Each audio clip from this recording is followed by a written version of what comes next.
The PC gave us computing power at home, the internet connected us, and mobile let us do it pretty much anywhere. Now generative AI lets us communicate with technology in our own language using our own senses. But figuring it all out when you're living through it is a totally different story. Welcome to Leading the Shift, a new podcast from Microsoft Azure.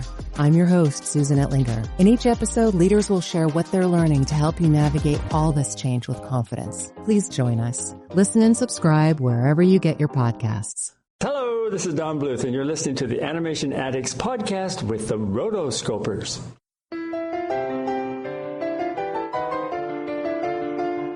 You're listening to the Animation Addicts podcast with the Rotoscopers, episode 39, Rise of the Guardians. The Guardians of Liberty.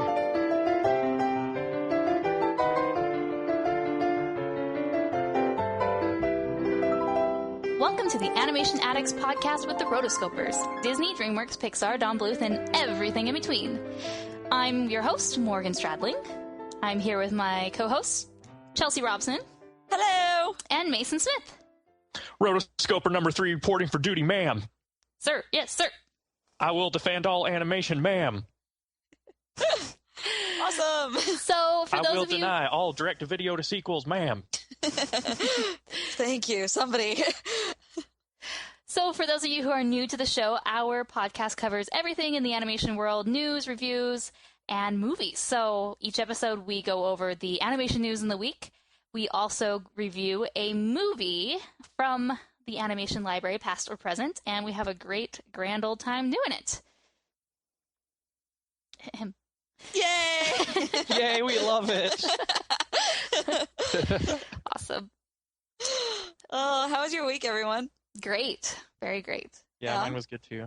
Yeah, just came back from a little mini vacation, saw The Great Gatsby, pretty good movie. Mm-hmm. Actually, didn't you think it was heavy with CG effects and like animation and stuff? Very much, yeah. Had a lot of things. The long shots where they would pan in, from one side of the bay to the other, I was like, oh, this is a bit East Egg to West Egg. Yeah. And they would fly out over New York City and then dive down a skyscraper onto a car. Yeah. Did you like the animation? I thought some of it served the movie really well because it was nice and realistic. Uh-huh. But this is the same guy that did Australia, which also had a lot of CG effects that weren't necessarily realistic. But the movie Australia and this movie are so over the top that I was okay with it. Yeah. Like the yellow car just happens to be careening at 80 miles per hour down the busy streets of New York. Yeah. Okay. But yeah, I thought it was a swell movie and really cool, and animation wise it was a little over the top, a little unrealistic, but then again that's the director's style, so yeah, totally. I had no problem with it. I just made that comment. Nice. There were some parts I didn't like, those, like you were mentioning, those pan scenes when they'd go from one side of the town to the other. I felt like it was very disorienting. I guess you said unrealistic, but I felt like it was just a bit unfinished. I don't know. And I know this movie got pushed back from Christmas, and I'm wondering if it was because effects weren't done. But overall, I really like the movie. Yeah, I liked it a lot better than the book. The book, all the characters, none of them have any type of remorse at all for being stupid. But in the movie, Nick kind of does. Yeah, they expanded his character a little bit. Yeah, and so it made it a lot more palatable, I think. So I also started watching a new animated TV series. Oh, brother. I hope it's not what I think it is. What do you think it is? Is it the freaking My Little Ponies? Friendship is magic. It is, but I don't need ponies to teach me that.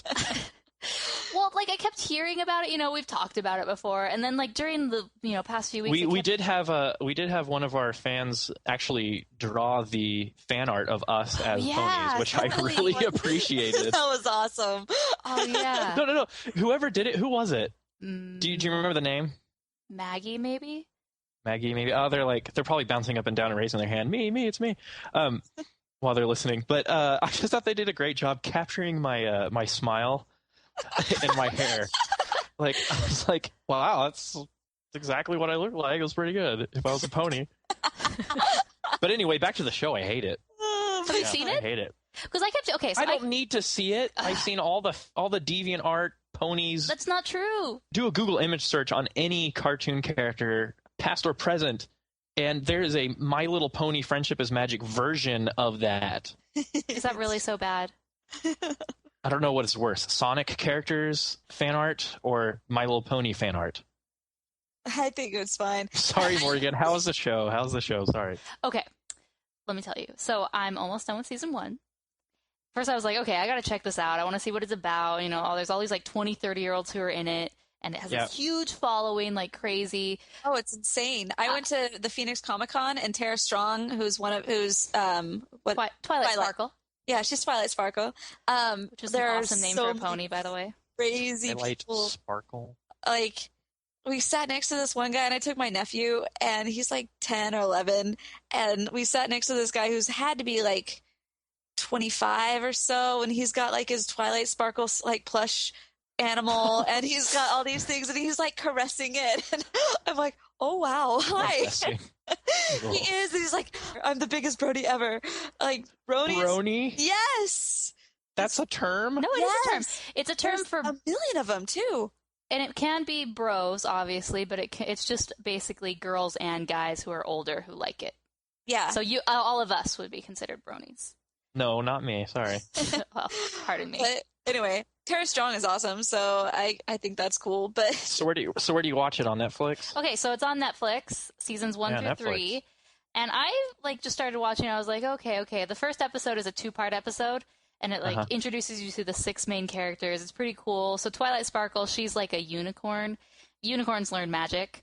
And so she's like the apprentice to the princess, who is a Pegasus and a unicorn, which I've learned is called an alicorn. So anyways, but she's like a complete egghead bookworm and has no friends. So the princess sends her away to this little Ponyville to make friends, and then by the end of, the first few episodes, she makes friends with them, and then it's kind of her life and experiences with her friends each episode. So it's actually really cool, and I like it, and I'm kind of addicted. But it's not all sparkles and unicorns. This new format is kind of edgy, isn't it? Well, yeah, that's one of the things I was reading on Wikipedia and different sites and interviews. The creator, she was working for Hasbro, and she kind of got this job to like reinvigorate the pony franchise with a new, TV series. And she was kind of annoyed with all the girly TV shows at the time, how they kind of are just like overly girly, over the top, and they kind of like sugarcoat everything. It's just like tea parties and butterflies. And so Jared watched it with me, and he's like, those ponies are actually like kind of mean. And the one episode he watched, it was like these two girls were like these two ponies were like really competitive, and they were racing, and they were kind of using dirty tricks to like disqualify the other one. And so they kind of like explore, you don't have to be perfect friends, or like, I don't know, so I guess a little bit more deeper issues than you would in a normal strawberry shortcake type movie. Right. So I don't know, it's actually pretty good. I would say, like, honestly, just check out the first 2 episodes and then say yay or nay. Okay, that seems fair. I just the mystery to me is how there's such a big adult audience following for this fan base for this show. And one of the thing is, when they made it, they wanted to make it a show that like the parents could watch with their kids. Like, it's not like they've changed their advertising because they have this huge audience. Like, they still make the show for the kids, but they realize they have this older audience. They'll put in like Star Trek references or Star Wars or all these kind of like nerdy references that the kids wouldn't get. But they wanted a show where the adults would be able to like enjoy at the same time. And I think adults sort of enjoyed it too much. So kind of like Rugrats pre-movie. Maybe, yeah. Okay. So there you go. There's my report. So to our listeners, if you are a brony or you want to give us a little mini review, send us a voicemail at therotoscopers.com/voicemail and let us know your thoughts. Are you on Mason's side, or are you on my side, or are you on the complete other side where you are all in, you have your plushie, and you are total brony down? Yeah, and anti-bronies and My Little Pony skeptics, make your voices heard. It's got to be a little balanced here. Oh, that's funny. All right, let's go to the news.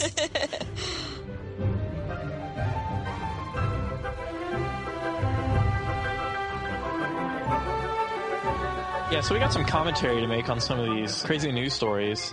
Can you believe Disney Pixar's schedule that they got postulated?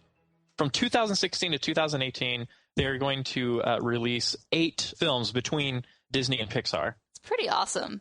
So it's about That's four each in the course of 2 years. Yeah. Do you think it's going to be Disney, like Toon Disney? Yeah, or... so are these like full length? No, these are features? all full length. Really, full length theatrical. Walt features. Disney Animation Studios. Wow. Okay. Mm-hmm.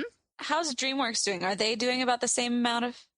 They were on track movies? to do 3 a year, and now they're just 2. So I mean, maybe by 2018 they'll be back up to 3, but for the next like short 5-year period, 3 to 5, I think they're at 2. In the meantime, they're making cartoon series on all their movies. Yeah, exactly. That's where all their money's going into. Yeah. So, I mean, it's just so funny because it's like Untitled Disney Animation, April 4th, 2016. Untitled Disney Animation. We've got Inside Out. Well, these are before. None of these have titles. Yeah. These are all untitled. We'd have no idea what they are. Inside Out's like 2015. Oh, really? This is all after that? Yeah. What about Finding Dory? No, these are all untitled. Like, we have no idea what they're about, or names, titles, anything. Okay, so let's talk about this. Do you think this will affect the quality of the films? No. I think they are getting their act together. Like, did Disney, even during its prime, did they ever have 2 movies come out in the same year? Did they even double up, bro? No. I don't think so. No, it was like every 4 years. years. No, it was every 4 years, and then they slowly got it to 1 a year. And then, Home on the Range happened. Oh. Wah, wah. But Disney is skipping 2017 entirely, and that's just going to be for Pixar. So they're doing 2 in 2016 and 2 in 2018. So it's Year of the Pixar. Mm-hmm. Well, what do you know? Well, I think, from all my conversations I've been having with my contact at Pixar, they have the technology now to make the films look better using less time and less computer memory. Nice. And so that it's an exciting time when the technology is advanced enough to, they can do this, they can accomplish this, and why not? There's money to be made if they can put out the products. And I think that's cool. Like, they must be really digging in and having confidence in their teams because Pixar's not hiring right now. Is the buzz from the industry that I've been hearing. And so it's kind of this mysterious thing, and I'm sure they're going to accomplish a lot, and I'm sure they're going to reach their goals or whatever. I can't play the cynic here because they've got such incredible technology out now that they can do this. It's like 5 years down the line too. So the Disney movies, people are thinking, these are ones we've heard of, but we don't have any dates. Ron and John, they have a new film, which supposedly is like in the South Pacific, and it involves like a tiki, like a haunted tiki, not necessarily haunted, but some sort of like tiki man or something. Mahana, you ugly. Exactly.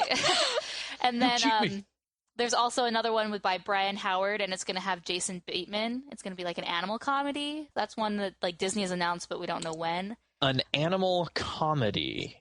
Oh, we love animal comedies. When does Disney do animal comedy? Since Winnie the Pooh. Oh, bother. Then, of course, Wreck-It Ralph 2, and then supposedly... I'm gonna wreck it again! There was another movie called King of the Elves that was, in production for a long time. We haven't heard anything, so that maybe could be on the list. King of the Elves, that's the third Hobbit movie they're coming out with. Yeah, exactly. So, anyways, exciting news. I mean, at least we know Disney's back. Pixar's good as ever. Let's just hope that... 2016, 2018, I don't even want to think that far ahead. No, neither do I. I'm like, oh, no. It'll be really cool. Neither. I will have supposed to be have gotten my life together by then. Anyway. Okay, right. You think that's cool news. Check this out. Do you guys like the Flintstones? Who doesn't? Hey, Fred. Check this out. You've heard the news. The WWE, that's wrestling, folks, is producing the new animated Flintstone. Fred Flintstone, unfortunately, will not be voiced by Macho Man Randy Savage because he's dead. But how do you do that? And this isn't the first time they've done it. Yeah. So apparently Scooby-Doo, there's a straight-to-video DVD Blu-ray, but it's not out yet. It comes out next March. Like Scoob, it's gonna choke slam us right out of the ring. I don't know. It just seems weird. It's like, oh, let's bring in our wrestlers and have them. Velma falls in love with John Cena, and who wouldn't, ladies? I mean, come on. I don't even know who these people are. John Cena, come on. I'm not a wrestler follower type person. I'm sorry. Not. I'm not. You don't know what you're missing. Now let's see who this monster really is. Rey Mysterio. I would have gotten away with it too. So basically, based on Mason's reaction to this, that shows how everyone else in the community is reacting. It's like a big joke. Half the comments on our site are like, "Are they kidding? This is funny." April Fools. Okay, so what's the wrestling connection? Are they just producing it, or is it going to be like cameos? No. There will be wrestling stars in the film. It's just an excuse to plug their own characters within the Flintstones world, I guess. Random. I had no idea that wrestling was so family oriented. Hey, it's all acting anyway, so I'm going to get lots of. It's true. I had a buddy who just got back from being a missionary in Malaysia, and apparently all the kids there still believe that professional wrestling in the U.S. is real. Nice. And so whenever a kid would like give him mess or something, or like be a punk to him, you would just be like, he'd just look at him and be like, "I'm going to ruin your life right now. Let me tell you about wrestling." I was like, that's really cruel. But anyway, I can only speculate as to the amazing plot that's going to be in this new Flintstones movie. Oh, that's fantastic. And I can't say anything right now. I'm speechless. Okay, well, we'll wait until more surfaces until you can reveal your thoughts. So that's the news. Very polarizing, but that's it. Yeah.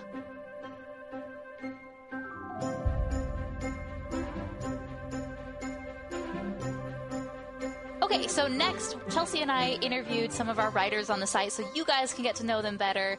They write a lot of the articles on the site, and they're really instrumental in helping keeping us up to date on the news. And so yeah, our writers are awesome. They are. And so our first awesome. one is with Blake Taylor, and he's kind of our one of our resident Disney writers. He does a lot of really cool things that kind of tie into the parks a little bit and how they tie back into the movies. And then he does a lot of the general Disney news, which is really awesome. So this is our first interview that we're going to do with him, and we're going to keep having these in the next upcoming episodes. So when you see them comment in the comments or the different news stories that they write, you kind of have a better idea who they are.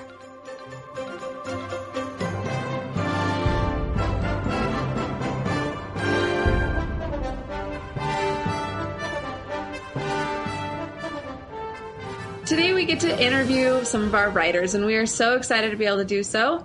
Today we're going to be talking to Blake Taylor, and you can find him on the website. He does a lot of different reviews for the website, and it's just so much fun. So let's meet Blake. So Blake, tell us about yourself, your very typical job interview question. Well, I am really into animation, obviously, and particularly Disney and Pixar. Everybody grows up with Disney films, but I feel like I just sort of never grew out of them. And sort of visiting the parks definitely fueled my sort of passion for what Disney does. And especially as I grew older, seeing that it doesn't just happen, that people work really hard to make it happen. I guess that was about around age 10 or 11 that I just sort of started to pay more attention to that sort of thing. And it just made me appreciate it all the more, even more than I did before. And I actually had the privilege of going to the Cars world premiere when I was in 6th grade. It was sort of near, it was at a speedway nearby, and tickets were like $10. It was the best value I've ever paid for anything in my life. And it was after that I came back from that experience, and it was like, I don't just want to let that be just a memory. And sort of that's sort of where my passion for writing started going. And so it was sort of like Disney plus writing equals sort of what I want to do now. Awesome. So you have your own website, right? Yes, lakeonline.com. Lakeonline.com. And how long have you had it? It's been up and running a long time, right? Yeah, it'll be 10 years in a few weeks, 10 years. Wow, crazy. Started off as just like sort of family website with like pictures and stuff like that. And then it's sort of as my interest in the entertainment industry grew, it sort of developed into more, but I hope is sort of more a professional feel. So cool. So what do you do on your website for those who don't know? Basically, I just sort of write about mostly the entertainment industry, but with a slant on Disney and Disney theme parks. And what I try to do is I feel like a lot of websites just regurgitate the same news. I try to sort of bring a perspective that reads between the lines as to what the news could mean in the future or what it means in terms of the studio's legacy and things like that. So what are some of the other things that you kind of bring into all of your writings? So, for example, you have different interests. Like, what are those things that you end up writing about as well? I mostly write just about entertainment, stuff like that. So, on a scale of 1 to 10, how big of a Disney fan are you? I wouldn't say a 10 because I definitely don't know anything and everything that could possibly ever be known. Probably about an 8, I would say. Yeah. What about scale of 1 to 10, Pixar fan?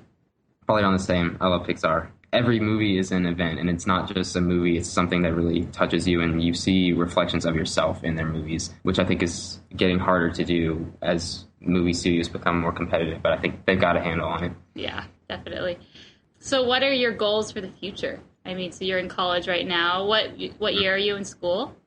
I'm currently a freshman right now. I'm majoring in English and minoring in media studies. And I would actually love to participate in the Disney College program at one point. That's basically you just go down there, live, and work as a cast member for a semester, and you get internship credit. So that would be awesome to do that. And they say that's sort of the best way to get your foot in the door to sort of, if you want to do bigger things for the company. So I would really love to do that. And if not, hopefully writing for y'all or writing other places could sort of get me somewhere. Yeah. I don't know. Awesome. You're a great marksman, Derek. One of the best. But it takes more than good aim. It takes courage. That's my forte. Well then, how about a quick round of catch and fire? Catch and fire? You mean me? You're the only one with enough courage.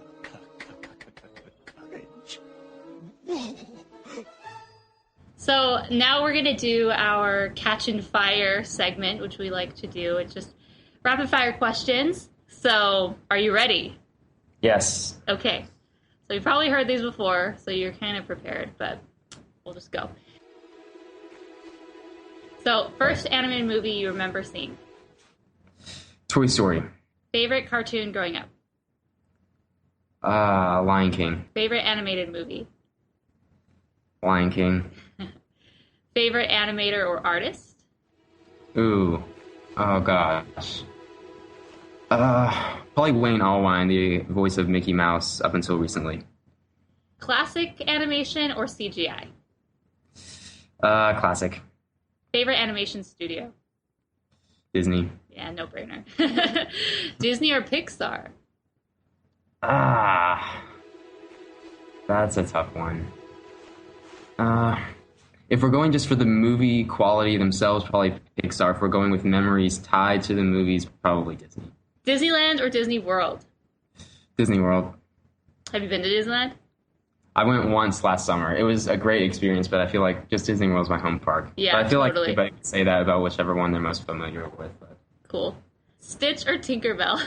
Stitch. I have a Stitch lamp in my room. Ooh, nice. Yeah. Hardcore. People or anthropomorphic? Anthropomorphic. Songs or no songs? Songs. Snow White or Sleeping Beauty? Snow White. Tiana or Mulan? In a fight? No. Sure. Sure, why not? Mulan. My brother's lacrosse team actually uses I'll Make a Man Out of You as their pump-up song That's before awesome. games. Oh, that's Yeah. Nice. Nice. Summer releases or winter releases? Ooh. Summer. Favorite land in Disney World? Magic Kingdom. I gotta go with Fantasyland. Or Main Street. Probably Main Street. Nice. Rasputin or Dr. Facilier? Dr. Facilier. And here is the very last big awesome one. Okay. Return of Jafar or Cinderella 2? I actually have never seen Return of Jafar, and Cinderella 2 kind of makes me want to throw up in my mouth a little bit, so... But you have to pick one. I guess Return of Jafar. Nice choice, nice choice. Cool. Oh, awesome. 52 out of 52! Well done! Well, are there any last thoughts or things you want to say? Just that I hope everybody's enjoying what our sort of new-ish team of bloggers is putting out there. That it brings you sort of just a fresh perspective on everything that's going on. I think so. Yeah. So where can people find you? Well, my personal blog, like I said, is www.blakeonline.com, and then obviously on the Rotoscopers. And then I also write a column for wdwradio.com. Some of y'all may have heard of it. It's a travel podcast hosted by Lou Mangello, but I write for their blog a column about finding instances of Disney magic in everyday life. Like the post this week was about different smells that you may come across and remind you, oh, that sort of smells like whatever from that I know from Disney. Awesome. And, yeah. You wrote a cool one about how to make your dorm room Disney, but not like too Disney that it scares your roommates, right? That was so awesome because it was so true. Like, yes, I'm a Disney nerd, but I don't want to scare potential friends. Line. Oh, that's fantastic. So awesome. So Blake is one of our writers. We love having him. He does a really, really good job writing and keeping up on the Disney news stories and also the parks, which is fun and awesome. So thanks, Blake. Yeah, thank y'all. No problem. We'll have to have you on an episode. Yeah, absolutely. What's a list of movies, maybe? I don't know if this would count because it's sort of only animation, but I really admire Mary Poppins. Ooh, we could do that one. Okay. Just because it was the last film. It wasn't the last film, but it was the last big project that Walt worked on, and I think it sort of like culminates together everything that he did best in his career. Like that movie is Walt Disney. Yeah. Yeah. All right. Mary Poppins it is. Okay. So we'll do that this summer. Sound good? Yeah. Okay, cool. Well, thank you so much. Yeah, absolutely. See ya. I've been around for a long time. My name is Jack Frost. I love being on my own. Snow day! No rules, no responsibility. Yeah! It's as good as it sounds.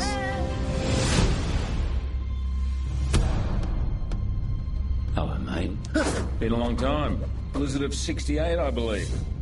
Easter Sunday, wasn't it? You're not still mad about that, are you? Yes, but this is about something else. Fellas? Hey! There he is. Jack Frost. Santa. Wow. I hope the Yetis treated you well. Yeah, I love being shoved in a sack and tossed through a magic portal. Oh, good. That was my idea. The Big Four, all together. Santa Claus, Tooth Fairy, Sandman, and the Easter Kangaroo. The what? I'm a bunny. It is our job to protect the children of the world. Now we face a threat greater than ever before. What an adorable dream. What's more powerful? It's fear. We need your help. Why me? You have something very special inside. And we can't do it without you. Let's go! Sandy? Sandy? Wake up!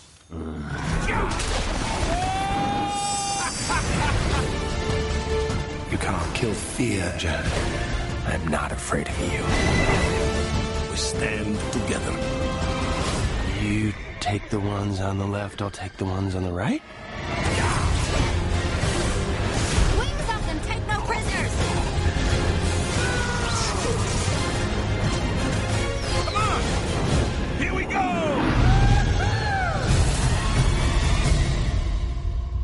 Am I on the naughty list? Naughty list? You hold the record. Previously on Lost. Okay. Yeah, here by popular demand, folks, today we're going to be reviewing DreamWorks' November 2012 masterpiece, Rise of the Guardians. And I can hear the old ancestor from Mulan now going, Guardians. But it's not the owls. Not the Gahoos. Not Gahuli? Legend of the Guardians, the Owls of Gahul. So one of the people who were really wanting us to do this movie was actually my sister Marissa. Okay. Yeah, so she comes up to me and she's like, "Here, Chelsea, you should do this one on your podcast." Like, oh, awesome, miss. And then she pulls that one up, Rise of the Guardians, and then right after she's like, "I also have this one," and she pulls up the Owls of Gahul. Oh, sweet. You do have them all, don't you? Guardians on the brain. Nice. They all right in the same vein. All right. So yeah, Rise of the Guardians released last year, November 21st, and we'll talk about the timing of that release date. Based on the book series, The Guardians of Childhood. Now, I think Guardians of Childhood is like a really good title for this film. I can see how it how it doesn't roll off the tongue as well as Rise of the Guardians. Mm-hmm. But yeah, they kind of are the Guardians of Childhood, like all these cool characters, you know? Yeah. And like I understand how they're rising, but I mean they kind of already rose. It's like the rise of one Guardian, basically. Yeah, the rise of one Guardian. That should be the new title. You know, in other countries, it's like, I think it's the Legend of the Guardians, the Five Legendaries. Oh, nice. Yeah, the Legendary Five. Articuno, Zapdos, and Moltres? No, that's those other the Legendary birds? three birds, Ho-Ho-Ho? okay. Yeah, then Lugio and Ho-Oh. The Five Guardians. Although technically, Lugia isn't a bird Pokemon, it's more of a flying Pokemon. It's clearly not a bird. Well, Gyarados is also a flying Pokemon, and it clearly doesn't have wings. You take that back. All right, we really need to do a Pokemon episode. We are. No. Just tell me when you can do it, and then me, you, and Gary will do it. Yeah, I'm really out of this loop. Yeah, Chelsea's not even offended. I didn't even mention her. Not at all. I'm actually glad. I know, because like it's gonna be nuts. Anyway, okay, cool. Besides the book series, there was a short film, Man in the Moon, by Real FX, which if you YouTube Man in the Moon, you get this weird like 1960s claymation. Yeah, that's not it. Yeah, that's not it. I watched it and I was extremely depressed afterwards, and I was like, this can't be what they based it off. No, if you go to like the official website of the Guardians of the Childhood book series, there's a page where like you can watch the video, but it never loads. Like, maybe I needed to open it up in a new browser or something, but, like, I think it was there, but I tried watching it, but I couldn't. I was kind of disappointed. So, this is sort of interesting, because these books, right now there's 4 of them. 4 novels and 2 picture books. And the first one, which is called Nicholas St. North and the Battle of the Nightmare King, it wasn't even published until 2011. And this movie came out in 2012. Oh, really? Yeah, so, apparently back in 2008, even before the books were written, the writer, William Joyce, he already kind of like gave this to DreamWorks to do and kind of gave them permission to do that. He was going to be a co-director, but his daughter died of cancer. That's right. So he left. But this is also the same guy who did the book that Epic is based on. So, really? Mm-hmm. And then Blue Sky got into that. Oh, yeah. So, so this kind of peddling his wares off to everyone. Very good. Well, I think now hold on. But hey, he's not a respecter of companies here. Hey, but you know what's weird is his first novel came out in 2011. This film came out in 2012. Yeah, in 2008. Even before he like finished reading it, he was sort of just had the concept. He sold the rights to DreamWorks, and that's sort of the way like a lot of movies are these days. Like movie studios hear about an idea of a book being made, and even before it's published, they'll buy the rights to it. It's remember crazy. that stint like in kind of the mid 2000s when all the children's fantasy novels started turning into movies real quick? Oh yeah. Like Spiderwick Chronicles, Bridge to Terabithia, aka the kid dies in the end. The Harry Potter, of course. I think Harry Potter started it. Totally. Narnia, the what's that guy? Jim Carrey was in it. The Lemony Snicket. Lemony Snicket, and then there's a series of unfortunate events, which might be the same thing. Yeah. Inkheart, which was a horrible fiasco.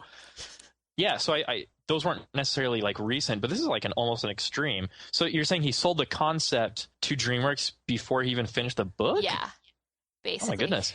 And you know what I think is interesting? Like you think, okay, if you're not too familiar with him, you think, oh, he's a children's writer. But when you go on his Wikipedia, he's been involved in animation since the beginning. Like Toy Story, he was a conceptual and art design in that department. He was on Buddy, which is what's that? Funny. Buddy. Isn't that Air Bud?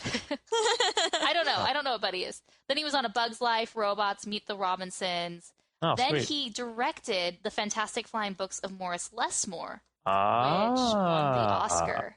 And then Yeah, went that's it. on and did Rise of the Guardians and Epic. So this guy's kind of had a really cool career. That he's obviously like an artist, been in the animation industry a long time, done lots of things with lots of different studios, writes like a very successful, book series, a few of them actually, and then those get made into, we want to say blockbuster films, but we'll get there. Yeah, is this how you make it with a fine arts degree? I don't know. Wow. Good for him. Now, the director helm passed off to a guy named Peter Ramsey. first-time director on a full-length feature film. Also happens to be the first African-American to direct a full-length feature film. But, whatever. And first director's credit went to a short that they did for Monsters vs. Aliens, that film. Nice. And he did a lot of storyboarding for action and sci-fi films in the 90s, like Independence Day, Godzilla, the horrible one from 1998, by the way. Hey, it wasn't his fault. It was Emmerich's fault for screwing up the creature design. Anyway, that's another episode, right? You can check out a bunch of interviews on Ramsey, what he thought about the film. And there's interesting... I took a lot of my research for this episode from his reaction to the months after the Rise of the Guardians release. This was November, and he's talking about in this interview how it was great working on it. He talked about how different it was working with animation, but every Wikipedia article on Rise of the Guardians will say that this film was, quote, disappointing financially. Not disappointing, in terms of creativity or style or just, the quality of the movie, but financially it just didn't do very well. Check this out, folks. Lowest earning film debut for DreamWorks since Flushed Away. Ooh. Ouch. First time DreamWorks has lost money on a film since Sinbad. Also, ouch. That is ouch. And this, you could debate this, but this is a contributing factor to the 300 and plus layoffs at DreamWorks last year. Medic. But it's not like everyone hated it. No, I really thought this was one of the better films of last year. And if you look on all the rating sites, there's mixed to positive, they say, but there's a lot of positive reviews and ratings on the web. Mm-hmm. So what happened? So this was a November 2012 release. Ramsey himself mentioned that they had to compete with some big movies that came out last year, because a lot of big movies came out last year. 007, Skyfall, the Lincoln movie, the one without the vampires, by the way. And of course, it had to compete with Twilight, Soggy, Breaking Wind Part 2. And so it was ranked fourth in the box office behind those aforementioned movies. Yeah. Was it the timing that killed it? I think that was probably a big part of it. I mean, even when we were talking about it at the time, we have another episode where we talked to Frankie Franco III. Yeah. He works at DreamWorks and was on this film, and he was like, yeah, we're really kind of hoping that because of Breaking Dawn, that it won't really affect it, because kind of the same fans that would go to Rise of the Guardians were going to be going over and over and over and over again to Breaking Dawn. So yeah, I think that definitely did take a chunk out of it. Chunk. I mean, not even just Breaking Dawn, but just like all of those movies around it. It was a blockbuster film ending year, Yeah, and after doing a little digging, aka skimming Wikipedia, I found out that the film made over its budget, grossed in total about $303 million, but they actually lost about $80 million because of marketing and promotional costs. And I remember a few commercials and a few displays like in the theaters. But do you guys remember a lot of marketing for this film, or was it too much or too little that made the difference? Okay, so I specifically remember the very first teaser poster for this. Yeah, didn't we review it a little bit on one of our first episodes? Yeah, and we did, and we bombed it. It was Santa Claus folding his arms, and you see naughty and nice.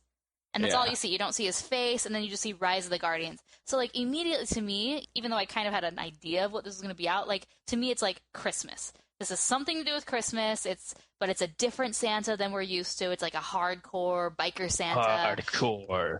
And it's funny because, you think, yes, there is Santa, elves, and the sleigh in there, but it's not about him at all.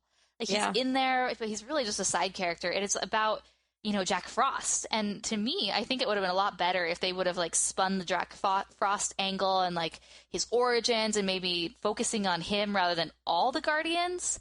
But then again, the movie was called about all the Guardians, and they all contribute in a way, but... I mean, people love Jack. Hello, cosplay. Yeah. Well, and it's easy to cosplay as Jack. Yeah. Some cosplayers would beg to differ. No, it's not easy. But yeah, everybody's jeans. got a big, khaki washed skinny jeans. You can pick them up at J. Crew. And the hoodie, And just frosted hair. So I asked our Twitter listeners what they thought about this. Yeah. And you want me to read their responses? Let's hear it. So I basically... That's not the right line. Yes, please, go ahead. Okay, so this is basically, I asked, okay, why do you think it did so poorly in the box office? And someone says, okay, Brianna says, It was an amazing movie in my opinion. Yeah. Love it, but maybe the advertising is what did it in. Too annoying and goofy looking, ? Kyle, one of our writers, says, hard to sell the concept and poor marketing made it look too silly for adults. My theories are in an article that I'll send you. Okay. One person, Courtney, says, because of how the Guardians were designed, unfortunately. Terrible reason, but it's accurate. Ooh, that's an interesting thing. Jordan says, I'm guessing that the concept really didn't appeal to general audiences. One other. Paige Warren says, the title was vague/confusing with other movies. People kept thinking I was telling them to go see that 2010 Owl movie. And Ben says, not enough advertising, and people were still going to see Wreck-It Ralph, which is true. Wreck-It Ralph, okay, that's one thing I wanted to comment on. Wreck-It Ralph was #1 for a few weeks in a row, and it had a lot of, like, social proof, because you go and you see, okay, what was #1 in the box office? Oh, Wreck-It Ralph must be really good. But even from the beginning... I think Wreck-It Ralph is still in theaters down here.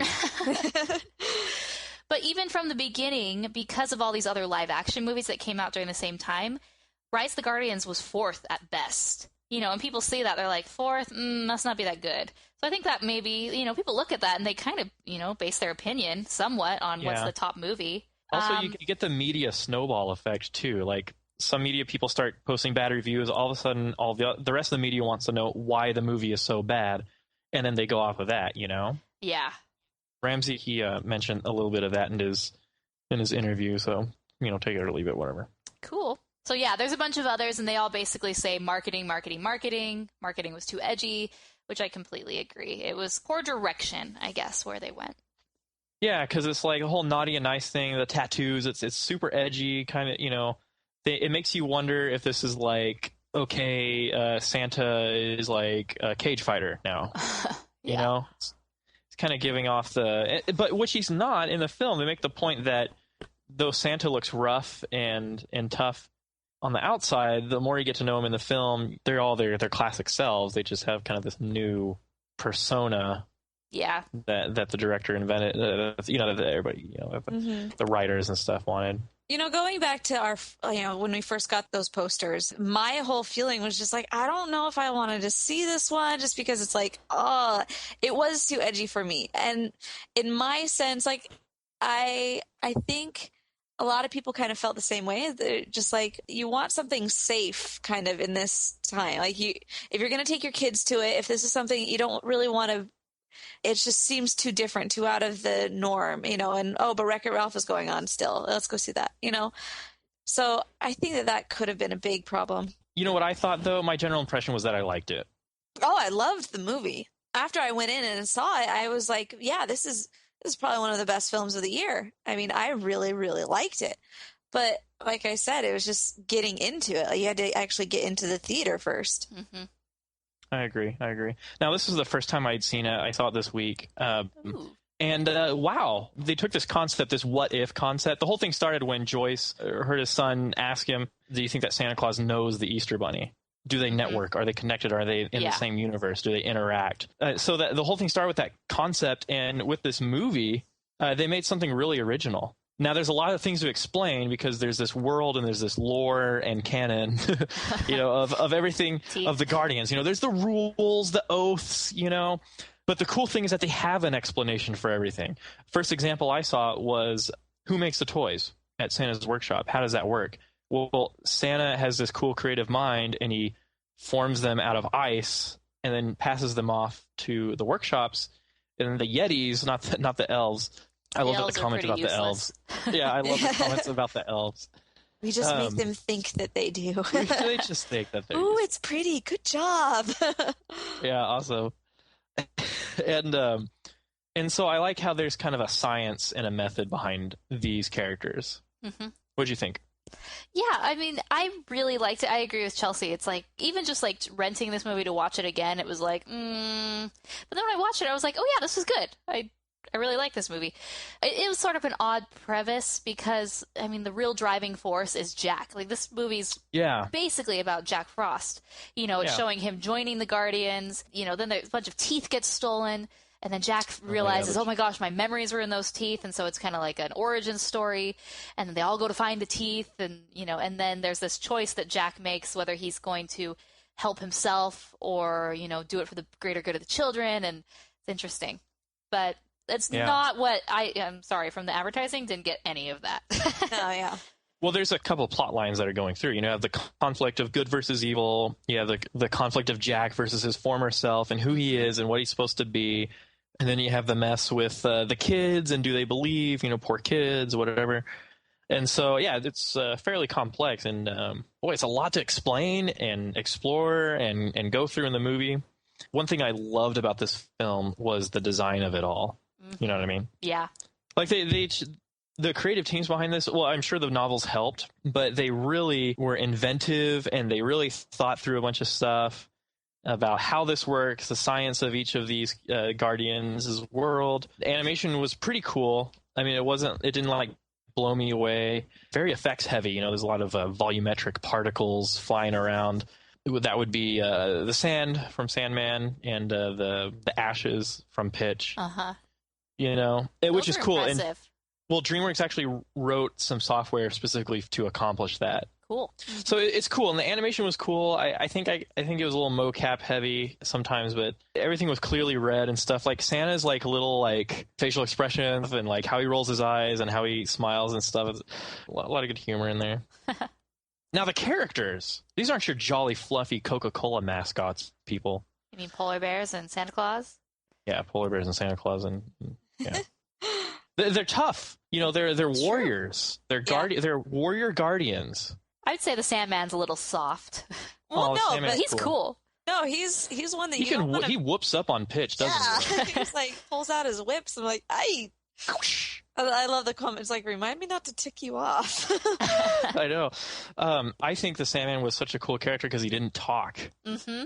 Yeah, he was mute and he was quiet and he was kind of missing for the whole part of the movie, and so you kind of forget about him. And I don't think people maybe resonate with him as much, but it's because we just don't see as much as him. But he's a very simple character, and I like that. Like, he seems really like a gentleman. Yeah. Yeah, definitely. Now, Peter Ramsey, he made a statement. He's like, the point of all these new character designs was to sort of wake people up and say, this is for now. Like, these are the characters now in today's world. So the look is radical. And he says, when you watch the movie, you see that by the end, every single character has fulfilled everything you'd ever known about these characters when you were a kid. And so he says they were really conscious not to betray the original meaning of the characters, but this is like a new look. Mm-hmm. Like, this is like a new vision of them, for today's world. Now, I think in a lot of ways it worked, and they really had some interesting stuff to show. Yeah. Number one was Santa, played by Alec Baldwin, of course. I thought he did a really good job, and he didn't show a lot of Alec Baldwin, partly because of the Cossack accent. And as Shanna said, it's Santa Claus with swords. Well, a lot of stylization here, Perhaps too much on Santa, I think. I think there was an issue with his hair. It was, like, way too solid. I thought that was a problem throughout. Just the hair. I didn't think they had kind of mastered that, because the little sister, her hair, it's like when you have greasy hair and it sort of just, like, clumps together. Her hair was just sort of this, like, clumpy dangle.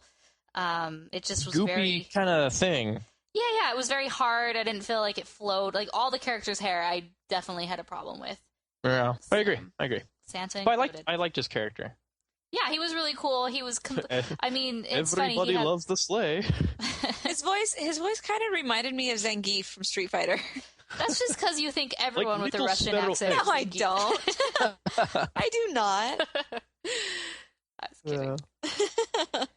Yeah, he was cool. I loved his little references were so funny. He's like, Rimsky-Korsakov, as a violinist and classical music lover. I love these references because, like, these little expressions that he said instead of saying, oh my gosh, or whatever, they were names. So he's not cursing in Russian then. No, they're just names of famous Russian musical composers. That's funny. It's really awesome. That's pretty funny. Oh, that's pretty good. So yeah, Santa. Now we got the Easter Bunny. Voiced by Hugh Jackman, of course, Australian. Mm-hmm. The whole Hugh Jackman-ness, it didn't really show, so that's cool. Yeah. It wasn't like, oh, this is Hugh Jackman. Yeah, but did they pay an arm and a leg for Hugh Jackman and they didn't get Hugh Jackman? Yeah, most likely, mate. No, it was really cool. I liked it. And did you know the Easter Bunny's full name is E. Aster Bunnymund? Bunnymund. Oh, interesting. Yeah. Okay. So, E. Aster, Easter. Bunny. Oh, really? Oh, I get it now. Uh-huh. Oh, that's funny. I loved Easter Bunny because, like, in the very first scene, right when he goes into the North Pole, he's like, "Oh, it's freezing," and I'm like, "I like you already." I know, he pops out of his hole. He's all like manly and built, and he's like, "Oh, it's freezing." Nice. And then, like, when they go back and forth, like him and Santa. I really love his little relationship with Santa. It's so funny. It was like Santa's like, "No matter how many eggs you paint, they're still just eggs. Like, I'm dealing with perishables here. You get all year to prepare." Oh, man. I know. Easter Bunny's kind of the cool but rude. He's kind of the Raphael of the group. Yeah. You know? He's the one that, like, okay, we don't recognize it because we're American, but he's the one that cusses throughout the entire thing. He's like saying bloody. Yeah, he says bloody through the entire thing. It's like, oh, yeah, that's very offensive when you go to some places.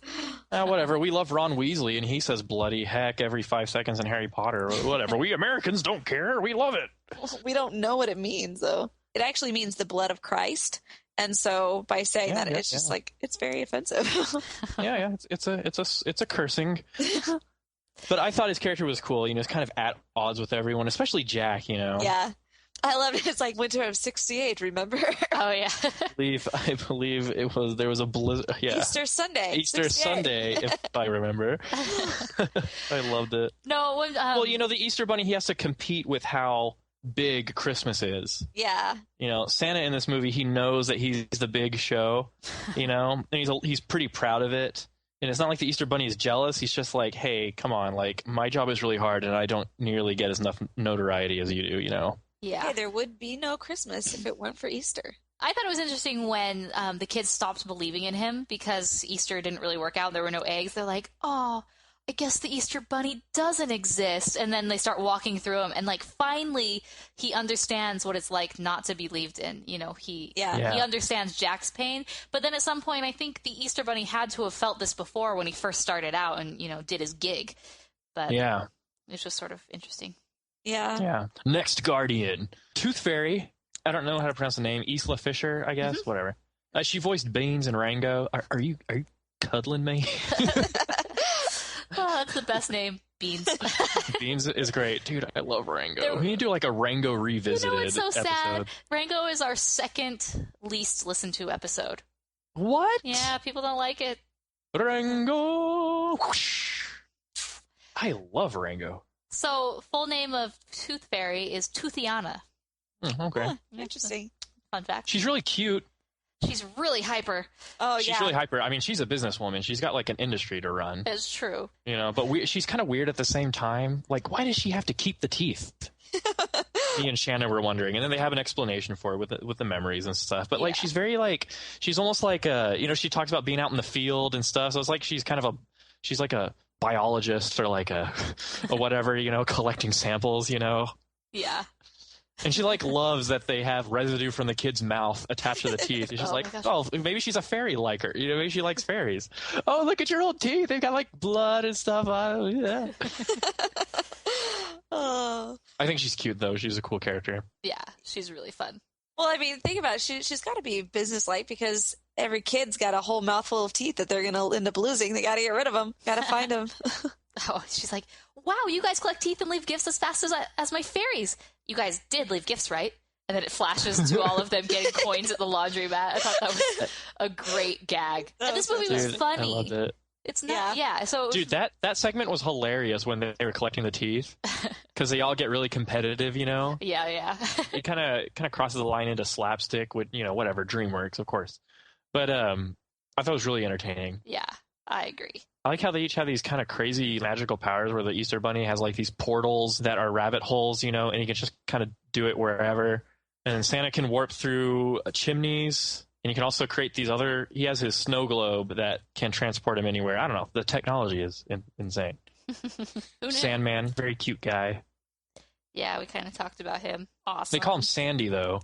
Yeah, and that kind of bugged me because when I think of Sandy, I think of Sandy Claus. When I think of Santa Claus, I think of Nightmare Before Christmas, and I think of Santa.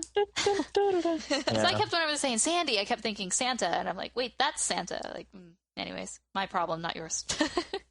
Do you know who also had a name in here that you didn't really notice it until later? Huh. The Man in the Moon. They call him Manny. Manny, that's nice. right. I was like, although we don't ever see him. I think in the books he has like a role.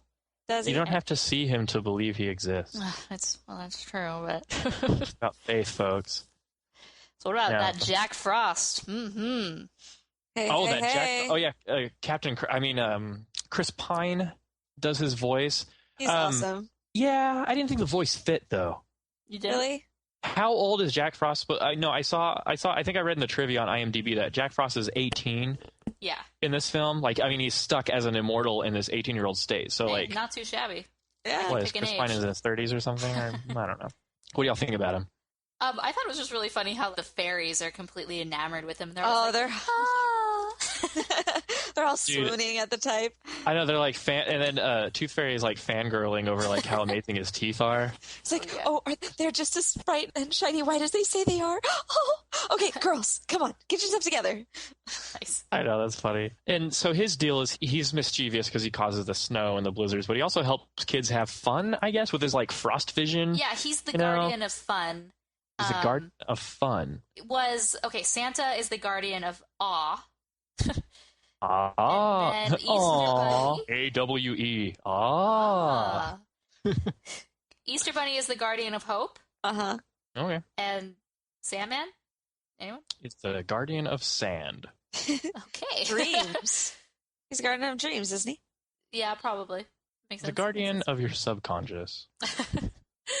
Anyways, I just think it's funny. It's like guardian of fun. I'm like, I'm sorry. Personally, ice and slipperiness and snow is not fun ever. I was really scared for that kid when he sends him like sledding through the town on ice at it's like 60 miles per hour. You know, he could die at any second. My question is, folks, how many kids did Jack Frost kill before he got the sledding thing right? We don't talk about that. That's in the unwritten tales. That's in the unwritten tales. Maybe something about it in the books. But man, I guess he's been at it for a while, Jack Frost. Yeah, he's pretty old. 300 years. Jamie, you just made it snow in my room. Jamie was cute. I like Jamie. Yeah, he's a cute kid. Because Jamie has hope, and Jamie's a believer. That's cool. Yeah. But I like that. Speaking of Nightmare Before Christmas, I like that Jack's design. He has these long, spindly legs, and he's sort of like Jack Skellington, but a bit more human, a bit more meat on his bones. It's funny. Yeah, it's all about them skinny jeans, folks. Mm-hmm. It's very tailored for today's world. The hoodie. People can relate. People can relate. Well, I like that his whole outfits and everything changed with the times. I'm thinking, okay, where does he go for his clothing? I don't know. The Guardian of Clothes probably makes it for The Guardian of Clothes.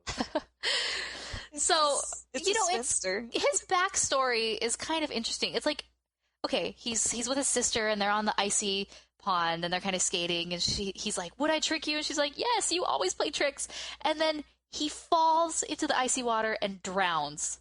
I mean, maybe he died of shock. Traumatizing much? That's horrible. Yeah. Like the poor sister and his family. I mean, they don't talk about them, but that had to have been.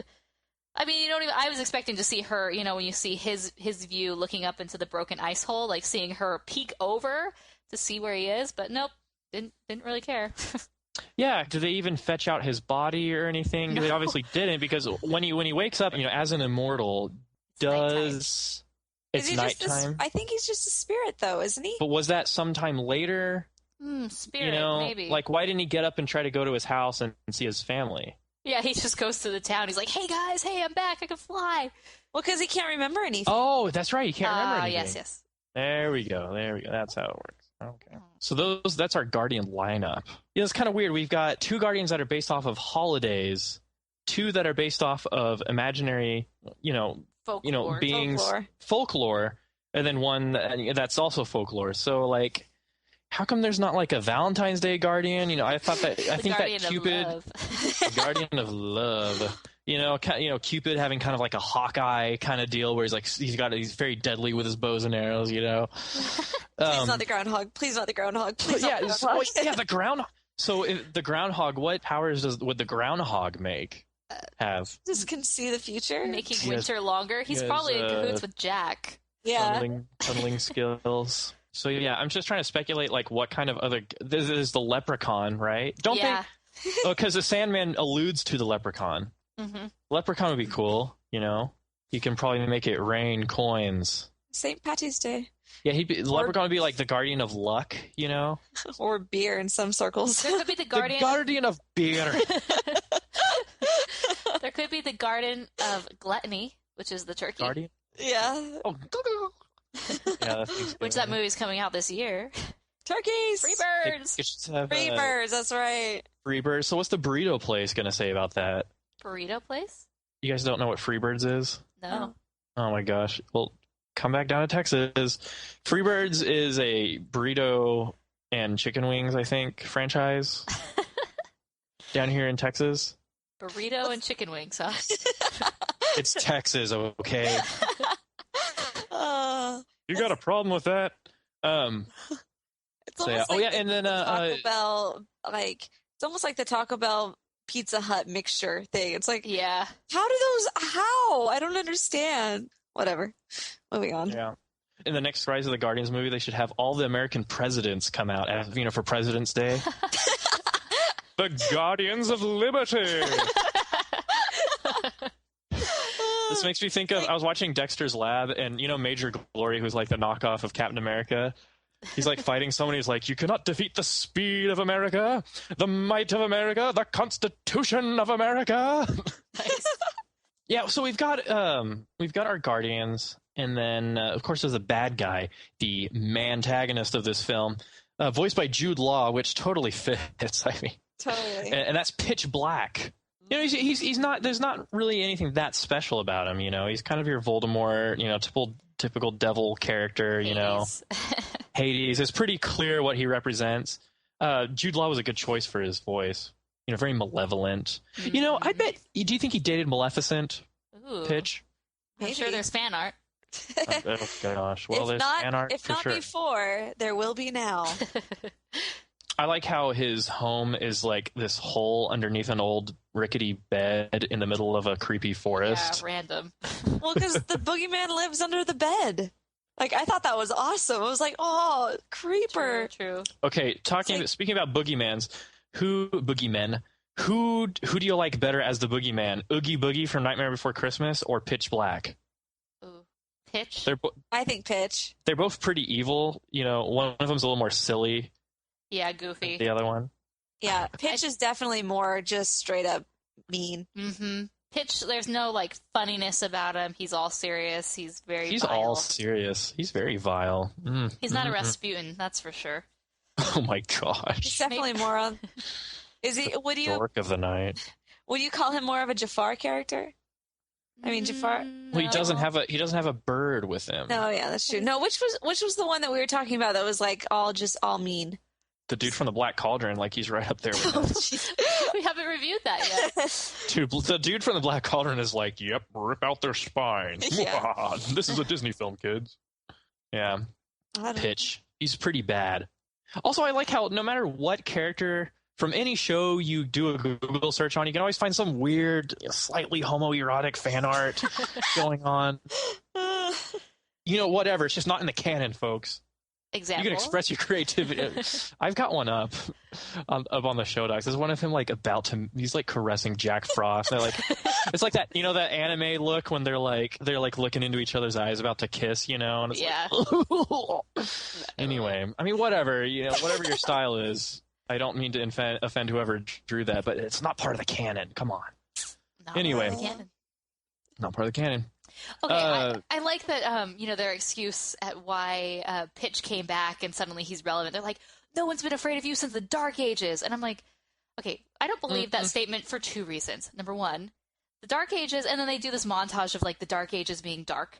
Like, the Dark Ages were dark because of a lack of enlightenment and advancement, not because of a literal darkness that happened. Okay, girl from Magic School Bus. It was just like, no, I'm not buying that. And number two, okay, there were tons of people, especially kids, nowadays and long time ago, all the time, who are afraid of the dark.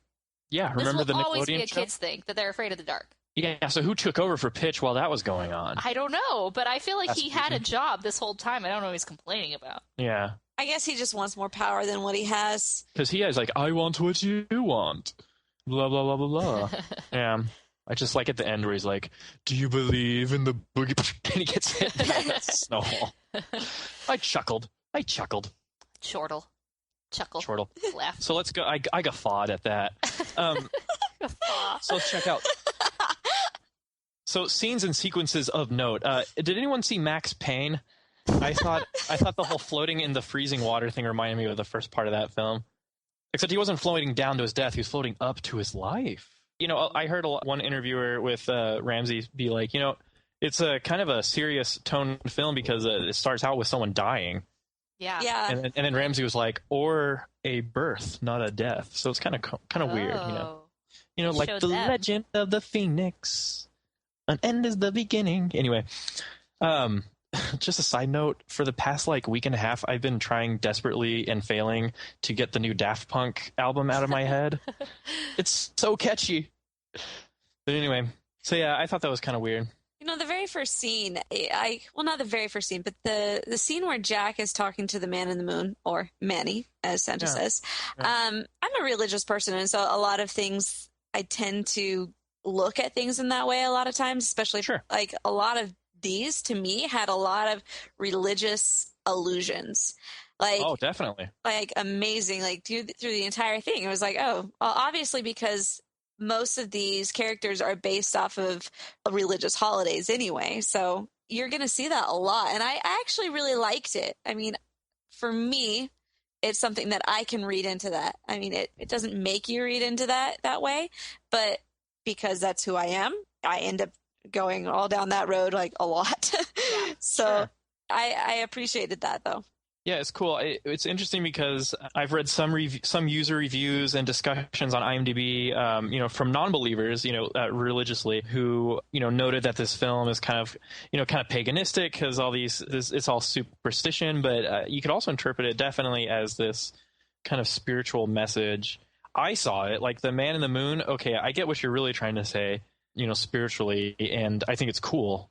The whole concept of being called to do something, or having the faith that you're called to do something on, in your life or on Earth, but finding it out, and that's kind of a journey within itself. I definitely got that theme, and I appreciated it a lot.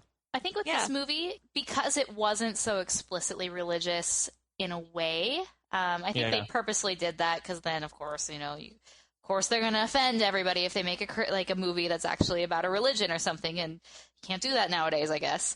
Right. But I think you kind of took from it your own beliefs. So if you're religious, then you kind of saw those religious illusions and they meant something to you. And if you weren't, then it maybe you saw a bit more paganistic or just, a good story about hope. And so I kind of like that, I guess. Yeah, I didn't see it as political correctness. I just saw it as exploring these really cool themes that you can interpret them as spiritual, and it was uplifting to me as a religious or spiritual person. Yeah. Exactly. Well, and sometimes for me, it helps even to not to so delineate it. This is what we mean. This is exactly, but I like the metaphorical view of it because it helps me.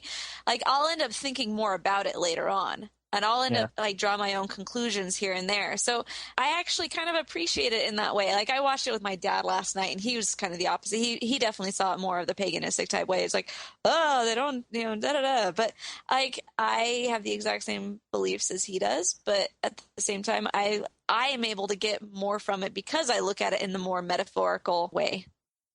Deep, yeah, definitely. So yeah. Anyway, that's my little pitch right there. Speaking of pitch, did you guys notice how the nightmares were all female horses? I did not until you just told me that. Pitch he sends out all these horses as nightmares. Well, a mare is actually a female horse. So, ladies of the night. Okay, I don't know about that. No, I'm kidding. Taking it a little far. I like the nightmare thing. That's pretty cool. No, it was just that was really cool, though. I was the mares, they're horses that run off and ruin your... What about the mayor? The nightmare. The nightmare. Dun, dun, dun. Anyway. No, that's cool. He controls their chromosomes so that they don't breed out of control. It's like Jurassic Park. Oh, they're all female. All right. It's really that simple. So let's talk about Sandman. Adorable little guy. Why do they always break your hearts by making them the most adorable, awesome character get destroyed in the middle of the film? Yeah. What exactly happened to him? I thought know. he was going to convert into Nightmare Sandman, you know? Ooh, that would have been awesome. Because his body was kind of turning all black and gooey, you know? Yeah. But that's not who he is. But he just kind of goes away. Yeah, I have no idea what happened. Eaten up by darkness? It just kind of goes away, and I don't exactly remember how he got back.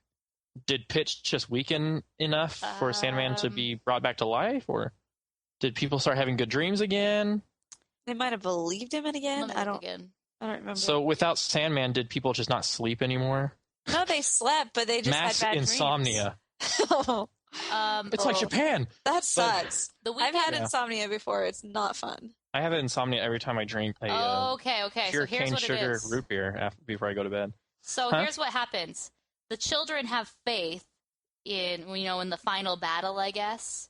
And so they have faith that they're not going to, let the boogeyman take over, and they have faith that, the guardians are real and all these things. They have hope. And the faith, I guess, causes the Sandman to be resurrected. Oh. Which is another illusion I completely missed. Because I didn't see him as dying. I just assumed that he went somewhere else. Huh. But Generically defeated. exactly. There you go. And so you kind of get into this weird conflict. Jack makes everyone mad for some reason. Jack's all emo because Sandman dies, and is generically defeated. I like when he's looking up at the moon. He's like, "Why did you send me here? Blah blah blah. It's all my fault." Blah blah blah. I wanted Mufasa to come out and be like, "Remember who you are. You are my son, the one and true king." And Jack's like, Mufasa, you got the wrong movie. No, there's a Simpsons episode about that. There is? Lisa's talking to the sax man, and he dies. Oh, and, yeah. And he's talking to him in the clouds, and then Mufasa comes right up next to him. He's like, "Remember who you are, Lisa." And then it's is it from Star Wars? Yeah, it's Darth Vader. It's David Earl Jones. I am your father, because it's the same guy who does the Yeah. voice. Oh, all three of those. Yeah. Yeah, and he was like, no, get your own movie. Get your own cartoon. Like, we're sorry. They just disappear. That's awesome. Oh, Simpsons Love marathon. It is That's happening. a great one. Oh. Now that is definitely the episode I'm going to be on. I'm sorry. Really? If I can't participate in the Pokemon one to this extent, but Simpsons, you know it. Yeah, you can cut me. Yeah, you can cut me out of the Simpsons one just because I never watched it. It was outlawed in my house. Yeah. King of the Hill, on the other hand, hey, Nice. All right. he is. Now, someone explain to me exactly how Jack ruined Easter, because he goes off and he Jack. So he goes and follows the voice, and he gets all messed up with Pitch, gets all beat up, blah blah blah. Because he was supposed to guard everything. So he was supposed to be the one guarding, making sure that Pitch doesn't get in. But because he left, all of the nightmares were able to come in and destroy everything for Easter. Mm-hmm. And as we know, they're perishable, so can't really fix that. Why didn't he explain to the other Guardians? I hate when animated films do this. There's a misunderstanding or something happens, and they're like, "Explain yourself, main character and protagonist," and they're like, "I'm sorry, I didn't mean for things to end up this way." I think in a lot of instances, if they would just explain exactly what happened and be like, "Hey, look, Guardians, this misunderstanding. I thought I heard someone who needed help, and I went down to this weird hole in the ground, but it was actually a trap. So I'm very sorry for the misunderstanding. Whatever." But no, they're like, "Oh, how could you do this to us?" And he's like, "Oh, I'm so sad. Everybody hates me. I'm getting out of here." Low point in the plot line. Yeah, totally. Well, I thought that, he gets down there, and he could have gone back really quickly. He was free, and then the fairies are there, and he could have gone back, but then he's kind of taken over with, seeing his memories in the tooth, and he's like, oh, and he finds it, and then he kind of delves into that. And so to me, that was one thing that he obviously didn't want to tell them. It's like, oh, I chose myself over all the children who I'm supposed to be in training to save. Huh. But so I think, to me, if he were to say what actually happened, the full story, then it'd be like, oh, you're selfish. But the first part of that, I totally agree. It wasn't his fault. He just got tricked. Oh, well. He's the king of tricks. he got out-tricked. Dang. Wah. Yeah. I never thought I'd see the day when a guardian would choose himself before his children. Bug's Life. Good one. The point is, Jack, you lied to us. Anyway, and then things just start going south. Literally, I think Jack ends up in like Antarctica with Baby Tooth. It's like a total Aladdin remake right there. Oh yeah. He has a boo in his vest. Yeah. He's like, I'm sorry. I gotta make this right. Yeah, when Baby Tooth sneezes in Jack's hand, it's like so freaking adorable. Oh. You can't watch that now without thinking of Aladdin. Nice. So I love when Jamie's talking to the stuffed Easter bunny, and he's like, "If you're real, you're gonna have to prove it, like right now." And I'm like, that's risky business, asking for a sign. Oh, seek for signs. But it's like, did Jamie really believe that talking to the stuffed bunny was going to make anything happen? Because he already saw what the real Easter bunny looked like. Yeah, I didn't get it. Was that like his port key to talking to the Easter Bunny? Because he saw him in real life. Because he's talking to his kid, talking to his fellow kids about like how cool the Easter Bunny is. Hold on, something's wrong with your mic. Good. Yours sounds weird too. It does? Oh, it must be the internet. If Pitch just wanted to snuff out all the lights on Earth, why didn't he just go to the globe and just start stamping them out like he was doing? And he's like 6, 5, 4, and I was like, who are you? The inverse count on street? One child. Wait, just now that we're on that, did you ever realize that the count is a count and he counts? Yes. That took me till I was 19 to realize that. Gosh, Chelsea. I was like, oh wow, I never knew that. Wow, that's me. Brother. Okay, go back. Okay, so let's talk about the final battle. We kind of talked about what's going on. Final battle. I love that it's like, kids power, anything is possible if you just believe. All it takes is faith and trust. And something I forgot. Dust. Dust.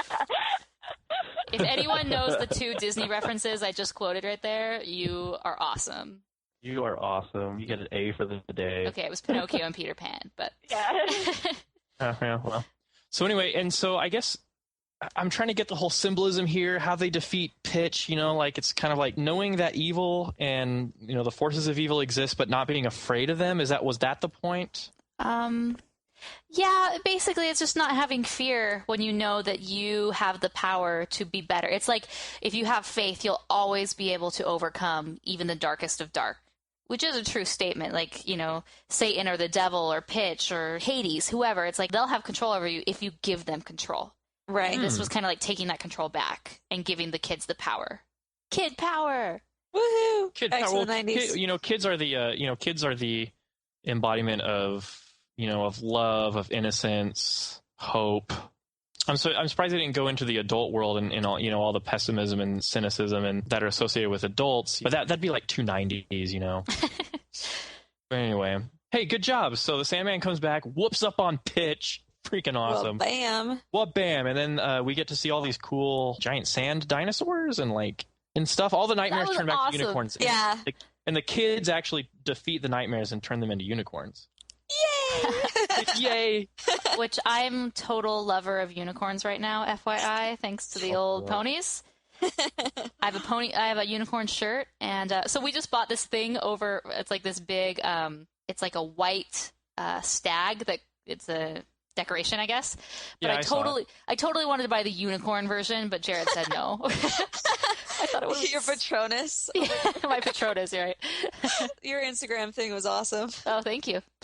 My Patronus is Godzilla, therefore I win. Okay, not fighting there. Just wanted to put that out there. I've got a stuffed mountain lion at the ranch. I can throw that in there. Oh, sounds cool. I love one of the most off character quotes from Pitch is where they're all celebrating at the end. He's like, "How dare you have fun in my presence?" I know. I was seriously like, nerd. What a loser! How dare you have fun? Like, okay. What is he, Plankton from SpongeBob? How dare you? But anyway, I just think it's funny. And it's kind of cool. The nightmares show up again. And I was watching that. I was like, okay, there's going to be another fight scene. But then Santa's like, I'm not afraid. Those aren't my nightmares. Nice. And it's like, dun dun dun, even Pitch can fear things. That was cool. But yeah, that was cool. Pitch be like the ultimate beholder of fear? Like, don't you think he should be fearful of like everything because he is the essence of fear? Well, or it's because he's the essence he's the guardian and giver and deliverer of fear. So that makes him immune? He's like Aku from Samurai Jack, shape-shifting master of darkness. Yeah, I don't know. I don't think his character would be as forceful or as strong if he was afraid all the time. Yeah, he'd kind of like come off as like a Peter Pettigrew, don't you think? Nice.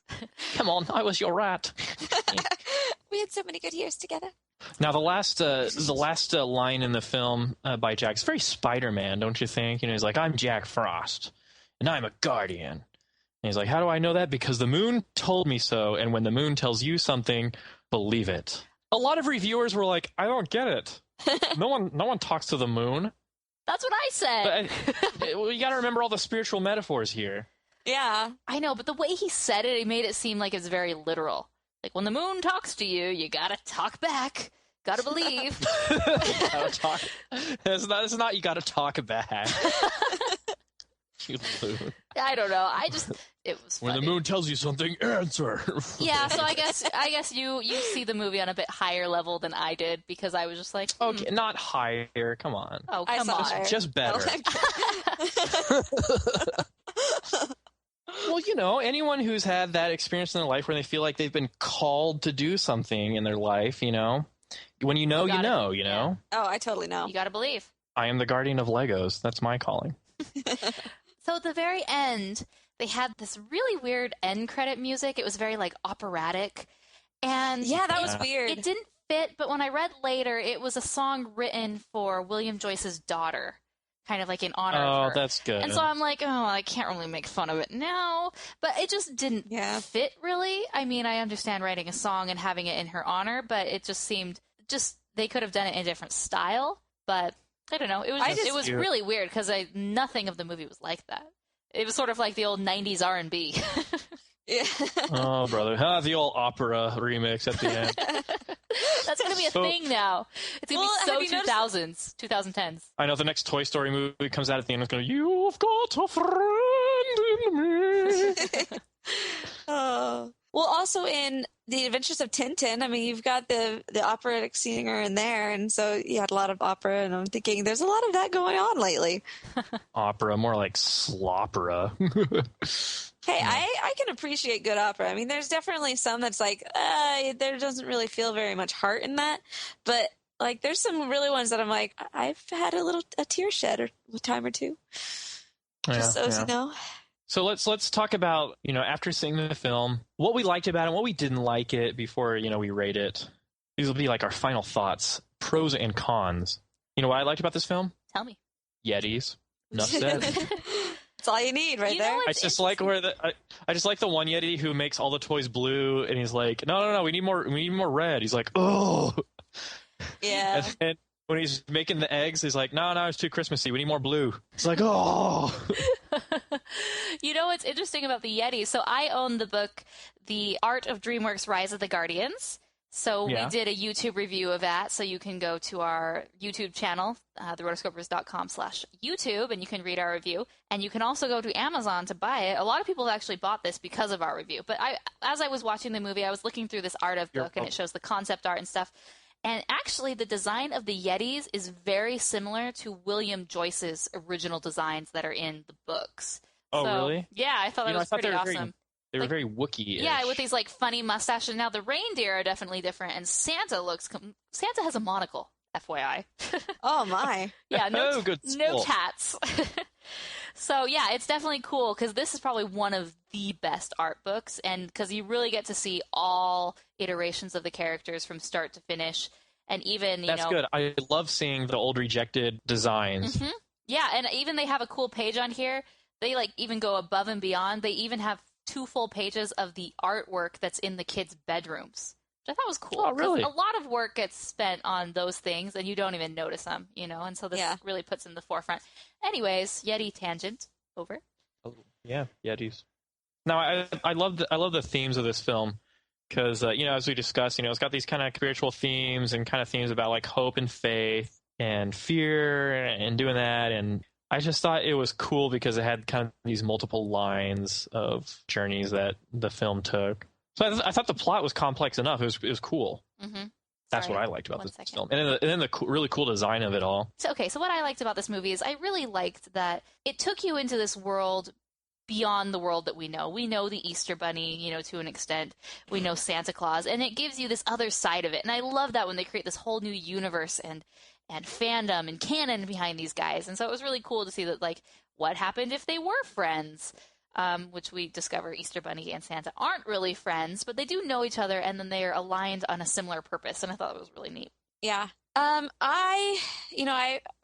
I went into this originally, like the very first time I ever saw it, I went into this not really knowing what I would get. And then as I watched it, they did a really good job at just drawing you into the action. And I found myself even believing just the new mythos that they're putting forth, to back up what we already know about certain ones. And the animation is just really crisp and clean. Just very, very good. Like I mentioned earlier, I like the fact that you're able to take it in and have more of a metaphor with it as well. I really, really enjoyed it. So those are some of the things that I liked. So what didn't we like about the movie?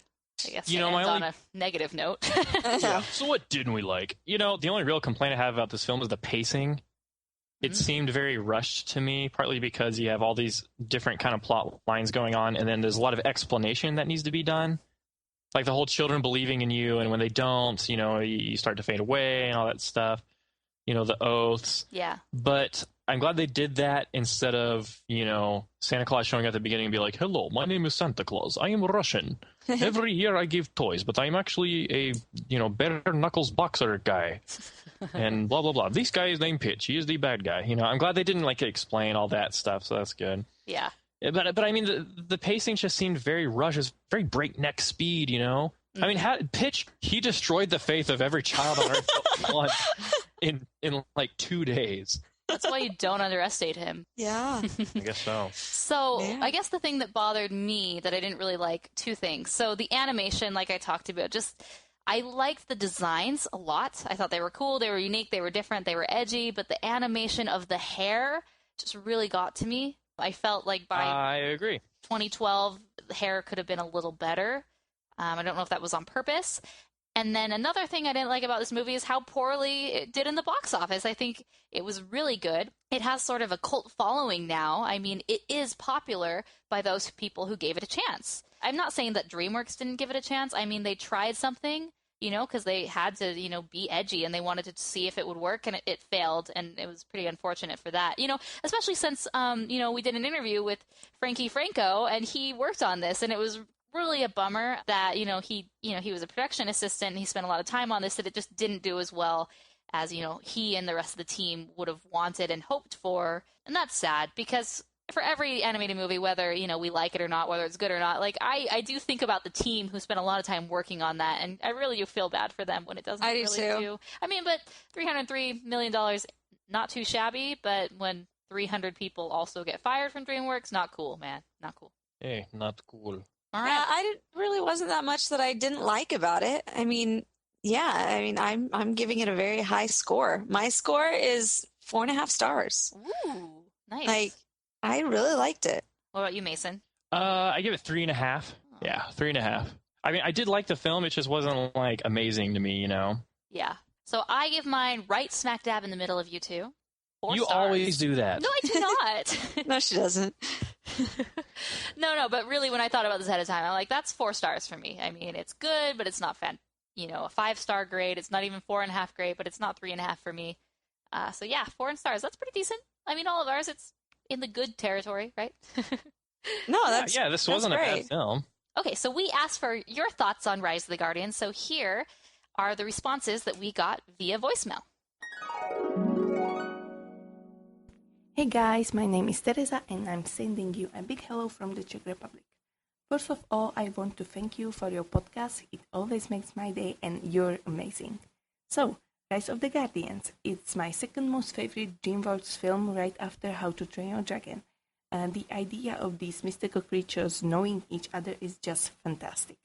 I love the characters, their backstories, the way they look, especially with Santa and Two Fairies and Sandy with his magical scent.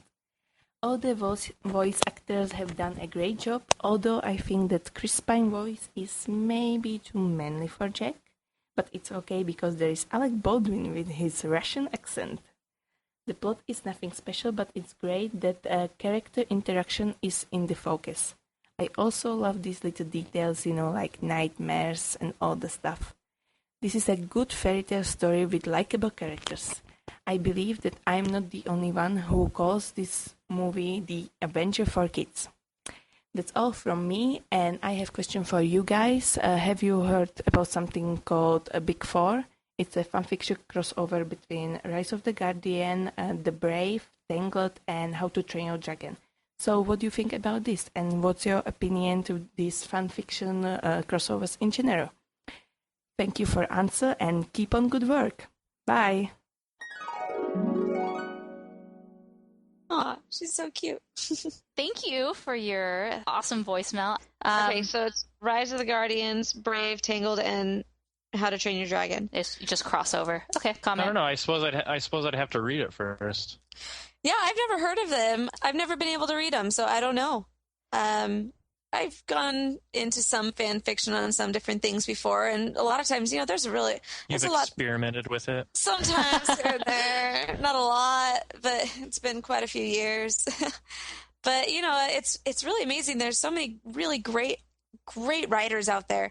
My only thing is, it's good to have, as looking at the writers, it's good to see you going out and doing something, but and experimenting in these different worlds. But you would get so much more if you made up your own worlds and tried to publish it. So because there's so many really good authors out there that write in these, but it's kind of just a shame that they can't ever get anything out of it. Well, a lot do. I mean, that's how 50 Shades of Grey did.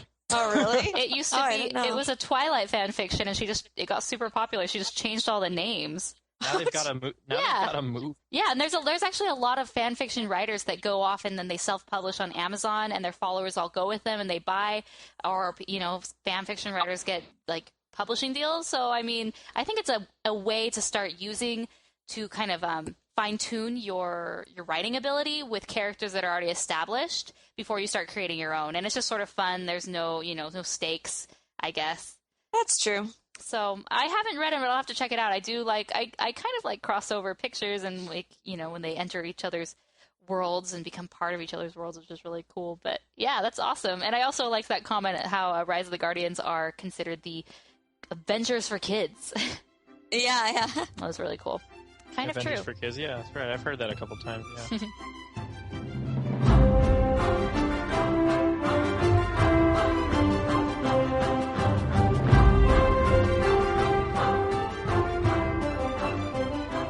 Okay, so that was a really good episode, guys. Yeah, this was a good film. Yeah, I was excited because it's been a while since we've been together, and I was really excited watching this, and I was excited to talk about everything with you guys. And 2 DreamWorks films in a row, not too shabby. That is true. Are we gonna make this a habit? I don't know. No, we're gonna do the other one next time, right? Well, we're still gonna do the Cartoon Network one, but maybe towards the end of the summer when we have more chance to kind of all catch up on different series instead of one person doing one series. So if you were excited for that, don't worry. It's coming in the future. Our next one is going to be Robin Hood, and I am beyond excited for that. Oodalali. Oodalali. Golly, what a day. And speaking of the website, so, when the week before this episode was released on the website, we had a lot of our writers, they went together and they did Rise of the Guardians themed pieces. So some are really funny and short. Some are going to be opinion articles that are a bit more heavier. They explore some of the themes that, we talk about here. And it's going to be really cool. So that's something we're going to start doing for all of our new episodes the week prior to the release. And the new release date is going to be on Friday, everyone. So attention, Friday. So if you were kind of waiting for Monday, Tuesday, it's now going to be Friday. And the week before, we're just going to have a big excitement to get everyone pumped up for that movie, and we can kind of watch it together and then comment on the different articles. So I'm really excited for all these opinion pieces and articles that it's going to happen for Robin Hood, because that one is instant classic. Should be a platinum edition, but Disney doesn't think so. No, they did a Blu-ray at least. Yeah. It's coming out, the Blu-ray's coming out like in October, and they're basically like rehashing the same cover art. It's like, oh, brother. So that was actually one of the very first DVDs I ever purchased, Robin Hood. Nice. That and Goofy Movie. So it has a very soft spot in my heart. Very good. So yeah, that's exciting things happening, and so stay tuned on our website, therotoscopers.com, so you can find out those, pump up week before the podcast. And so we're going to be doing Robin Hood, Pokemon movie coming in the future. We're going to be doing that with one of our writers, Gary Wright, which is going to be awesome. That's just going to be a me and Mason episode because Chelsea doesn't really have much to add for the Pokemon, which is cool. Hey, it's just not what I got into. So she has a bye that week.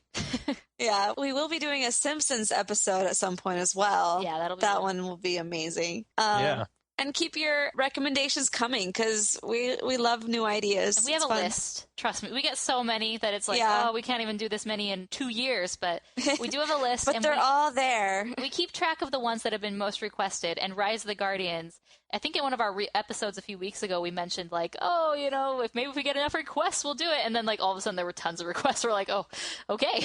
So cool. Thanks, guys. This was fun.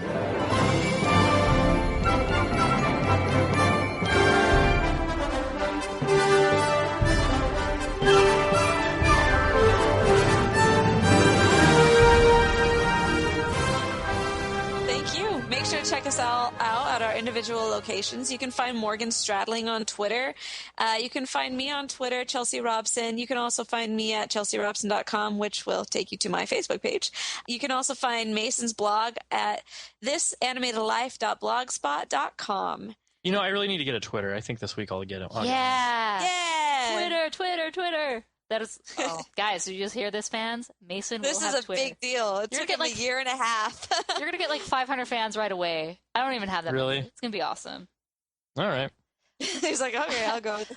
Also, don't forget, you can support the show by doing a trial of Audible, which is the internet's leading provider of audiobooks. We talk about Audible all the time because we love Audible and we legitimately use Audible. So go to therotoscopers.com/audible and you can get your free 1-month trial and a free book that you get to keep forever, which is awesome.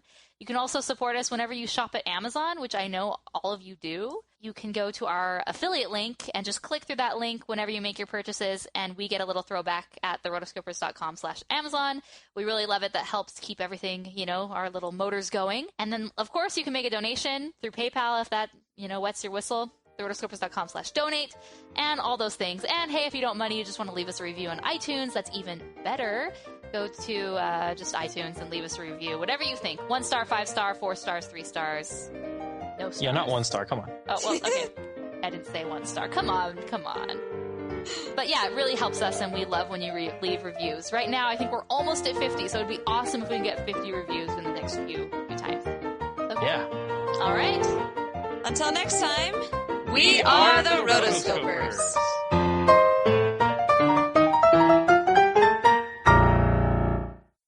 All right, everybody neat and pretty, then on with the show. Let's go. I'll do it. Do you know what that's from? No. Mickey Mouse Club. Nice. Sounded a bit Disney-ish. Would you ever consider reviewing direct-to-video sequels? Oh, we already do. On YouTube. On YouTube. I'm like, I'm not doing more than that. I love how she said, Rise of the Guardians. Rise of the Guardians. Where's she from again? Czech Republic. Wow. Like, we get around, don't we? Yeah. Oh, sweet. Spanish country, El Origen de los Guardianes. Brazil, El Origen dos Guardiotes. Belgium, Les Cinq Legendes. Croatia, Pet Legendi. Norway, De Femme Legende, Legendini. Germany, Die Hutter des Lichte. Because you hate Gatsby for being so naive, for being so short-sighted, and then you hate Daisy because she's like, I don't know what I want.